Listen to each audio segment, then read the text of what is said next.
Because of the threat lionfish impose, the FWC is encouraging lionfish removal by scuba divers that are able to safely do so. Now typically, lionfish are found on coral reefs and patchy lie bottom areas that are accessible to divers. However, divers should remember that we are trying to protect these ecosystems by removing lionfish. We do not want to cause additional harm to the habitats we attempt to remove the lionfish from. To demonstrate recommended lionfish removal techniques, the FWC makes a trip to the northern Gulf of Mexico. They load up a vessel with the appropriate gear and make their way to lie bottom sites offshore. Once on site, the divers waste no time entering the water to begin their hunt of the lionfish awaiting below. Divers are out there harvesting lionfish in order to prevent further damage to our native marine ecosystems. So they should keep that in mind, that we're also trying to make sure that us as divers aren't causing further damage by participating in these activities. So when divers are approaching a habitat where there's lionfish, they should first make sure they're maintaining either neutral or slightly positive buoyancy, so they're staying up off the bottom rather than resting or running into habitat, and making sure they're not grabbing onto things and keeping their fins up off the ground so they don't cause further damage to the natural habitat.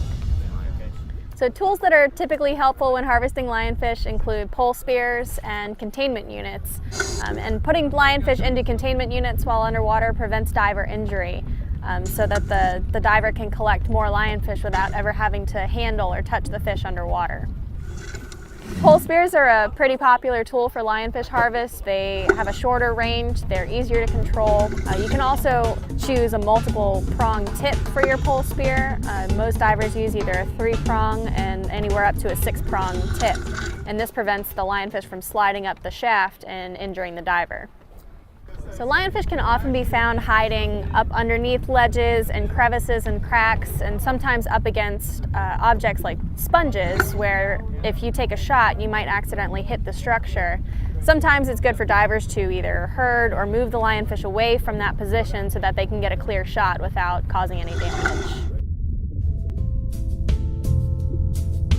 Divers also need to be mindful of the native resident animals. Turtles often sleep under ledges, sometimes out of sight of divers. This is one reason why divers should never shoot into a cavity in which they cannot clearly see. Our FWC divers conclude their lionfish harvesting within their no decompression limit dive times and start a slow ascent to the surface.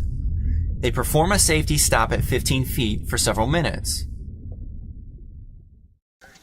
Once at the surface, the divers carefully pour the catch straight from their containment units into a cooler. This allows the divers to avoid direct contact with the fish and their venomous spines. At the end of the successful day, the FWC packs up and wants to remind viewers to make safety a priority if considering lionfish removal. And lastly, never release a caught lionfish back into the water. Thanks for watching.